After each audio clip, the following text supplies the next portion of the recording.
educación no es otra cosa que la guía. Yo soy uno de los grandes lectores de, por ejemplo, Paulo Freire, este educador que fue padre también del currículo sociocrítico, cuyo epicentro estaba justamente en el debate y en la discusión como parte de fomentar el juicio crítico, que era algo transversal a la formación de todas las personas. ¿De qué estamos los seres humanos hechos sino de ideas, y cómo se generan nuevas ideas si no es a través de la crítica y el debate? ¿Será que la escuela moderna a través de los años ha logrado suplir esa gran ausencia y formarnos en base a ello? El día de hoy te voy a recomendar 5 libros de educación y te invito a que saques lápiz y papel para que anotes las recomendaciones. El primer libro que te voy a recomendar es este de acá, que se llama Ética para Amador, de nada más y nada menos que Fernando Savater. Fernando Savater, quizás lo conocen, autor español, gran autor español, es uno de mis autores favoritos porque en todas sus obras tiene siempre este componente filosófico que a mí me gusta bastante,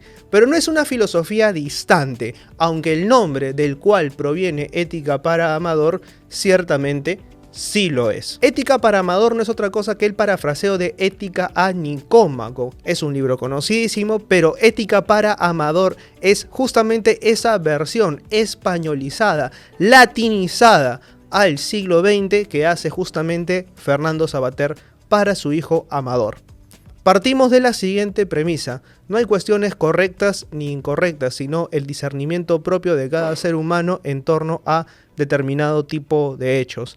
A través de ejemplos bastante concretos, este padre le explica a su hijo el significado de la ética, y a través de ella Amador va a ir aprendiendo, y se trata, y esto es lo que más me gusta, un tipo de libro que podríamos denominar tipo epistolar, es decir, son cartas dirigidas prácticamente a Amador, y Amador va a ir descubriendo el significado de ellas a través del tiempo. Súper recomendable. Vamos con el siguiente libro. No sé si todavía existan ejemplares de este libro. Si es que existen, vayan, corran, vuelen y cómprenlos de una vez, que este libro es necesario.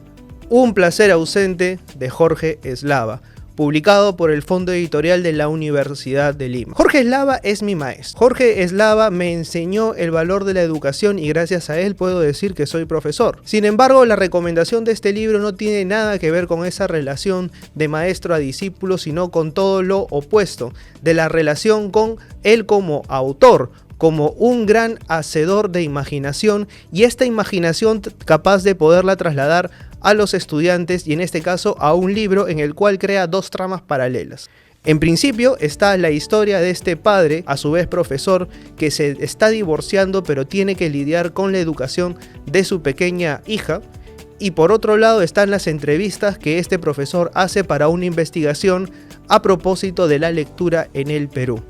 Las entrevistas son una delicia de leer porque a través de ellas encontramos que nos hallamos frente a un sistema educativo bastante rígido, bastante con una camisa de fuerza colocado encima, y que no nos permite ver un poco más allá de lo que usualmente se ve en los planes de lectura nacionales. ¿Será que realmente los planes de lectura nacionales, en base a estas grandes pruebas que se hacen, por ejemplo las pruebas PISA, determinan realmente si estamos formando o no estamos formando lectores? ¿De qué depende la formación de la lectura en las escuelas? ¿Cuáles son esos títulos que se sugieren y cómo se sugieren? ¿Cuál es el rol que tienen los maestros como mediadores de lectura? A mí personalmente me pareció una de esas publicaciones en las cuales uno tiene que leer con un lapicero al costado porque vas anotando cada una de las referencias que se van haciendo, y si bien es cierto no es el único manual, no es la única guía para poder fomentar la lectura en las escuelas, sí es una buena referencia a tener y tomar en cuenta. Un placer ausente, de Jorge Eslava, por el Fondo Editorial de la Universidad de Lima, es una de esas joyitas que están dentro de mi lista. Vamos con la siguiente. El siguiente es un libro de Daniel Pennack que se llama Como una novela y está publicado, por supuesto, por Anagrama. ¿De qué hablamos cuando hablamos de lectura en las escuelas y sobre todo de obligación hacia la lectura? Los protagonistas de este libro son los adolescentes. En medio de esa importancia grandilocuente que se le da a la lectura, ¿cómo es que se sienten los adolescentes frente a la lectura? Ya lo decía Jorge Eslava justamente en el libro anterior. La lectura es un placer ausente. Es un placer evidentemente para quienes tenemos el gusto de leer, pero para quienes no puede convertirse realmente en una tortura. Ciertamente para estos adolescentes la lectura es una tortura y vamos a ver ejemplos a través de los cuales Daniel Pennack en Como una novela sobreescribe esas historias y no necesariamente da ejemplos, no da soluciones, da muestras de cuál es la situación en la que se encuentran estos adolescentes y el por qué no les gusta leer. ¿Será que acaso cuando se nos impone algo, cuando se nos obliga a algo, esto deja de gustarnos? ¿Será que acaso entendemos que la lectura es un proceso natural como caminar, como correr, cuando en verdad no lo es? Hay un ejemplo clarísimo. El proceso de la lectura se da como un aprendizaje adquirido. No es natural leer. Leer es un proceso construido que se adquiere con el tiempo y que con el tiempo también va transformándose. La lectura de ficción, que es el tipo de lectura hacia el cual muchas maestras y maestros apuntan a que sus adolescentes, alumnos lleguen, es otra cuestión. No es lo mismo la lectura de un manual, de un cartel, que la lectura literaria. Son cosas muy diferentes. Cuestiones que vamos a encontrar en este libro de Daniel Pennack que a mí personalmente me fascinó. Vamos con dos libros en uno. El arte de dar clase de Daniel Cassani y Tras las líneas, ambos publicados por Anagrama. Daniel Cassani es uno de esos autores que conviene leer y releer, sobre todo en el tipo de enseñanza de la escritura. Cuando aprendemos la enseñanza de la escritura en las escuelas, usualmente aprendemos desde la manera lingüística, desde la manera ortográfica, no desde la manera de expresión propiamente dicha. Y esto nos lleva casualmente a un error, porque ¿cómo vamos a aprender a escribir si antes no aprendemos a expresarnos? ¿Y cómo vamos a expresarnos si estamos constantemente editándonos y en ese proceso se pierde ese significado lúdico que puede tener la escritura? Ese significado lúdico que puede llegar a tener el hecho de expresar nuestras emociones y vertirlas sobre un papel. Daniel Cassani en El arte de dar clase explora una serie de métodos de enseñanza y en Tras las líneas explora justamente la ludicidad de la escritura y el placer que se puede obtener a través de la misma cuando se hace una clase, cuando se elaboran talleres, cuando la escritura finalmente pasa a formar parte de un aprendizaje que no necesariamente está revelado, sino que es impuesto muchas veces. Entonces, sacarle la vuelta a eso y llegar a lo otro es importante y Daniel Cassani lo logra. Cristina Calderón y ¿qué quieres decir? Casualmente, Cristina Calderón en este libro que se llama ¿Qué quieres decir? También apunta hacia algo que Cassani anota en los libros anteriores. ¿De qué hablamos cuando hablamos de escribir?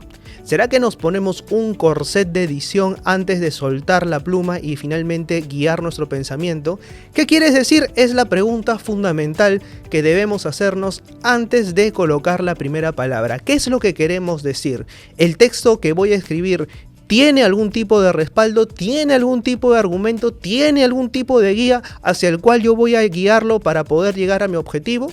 Cuestiones que quizás en las escuelas a veces se pierde por la presión del currículo, por la presión que tienen los maestros en sí mismos. Siempre lo voy a decir, soy un gran defensor de los maestros. Creo que el tiempo debería estar más orientado en planificar clases en planificar cuestiones mucho más administrativas, pero de eso podemos hablar en otro tema porque no es una cuestión que dependa únicamente de ellos. Estamos hablando de una escritura orientada más hacia la ortografía, la normativa, que son necesarias, sí, pero como parte del proceso final de la escritura, no como el proceso inicial. Si nos concentramos en esto, antes que en el qué quieres decir, estamos cayendo en un vicio que va a terminar por tener estudiantes robotizados, esquematizados, que simplemente reemplacen palabras y no quieran decir lo que realmente quieren decir. Un mundo fascinante.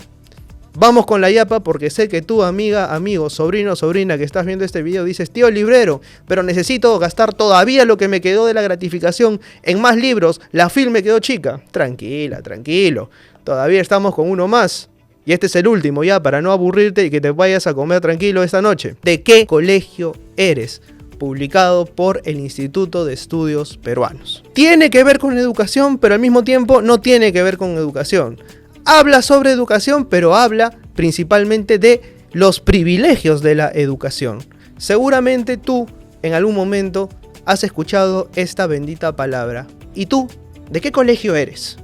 Ahí Atencio se mata de risa, me dice, claro, efectivamente, siempre se hace esa bendita pregunta de qué colegio eres, pero esta pregunta en realidad esconde un trasfondo social. ¿Cuánta plata tienes? ¿De qué estatus social eres? Y en base a eso, ¿qué tan bien o qué tan mal te puedo llegar a tratar? ¿Será que realmente importa el colegio en el que uno estudió? ¿Será que realmente estos colegios tienen superpoderes especiales que hacen que unos sean mejores que otros? Sí y no. Sí, porque creemos, y esto lo manifiestan justamente los autores Álvaro Grompone y los demás que son los que hacen la investigación a propósito del libro.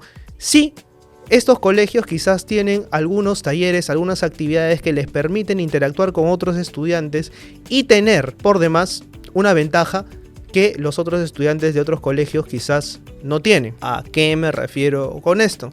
Se realizan estudios en los cuales tú ves que los estudiantes de este tipo de colegios ocupan los principales puestos de mando en el país, las principales empresas, los mejores lugares, y entre quienes se reparten la torta los otros demás colegios, los otros demás estudiantes. ¿Existe la posibilidad de movilidad social, de escala social en un país como este? Preguntas que nos vamos a poder responder a través de este grandioso estudio del Instituto de Estudios Peruanos, que pone sobre la bandeja un tema tan urgente como necesario.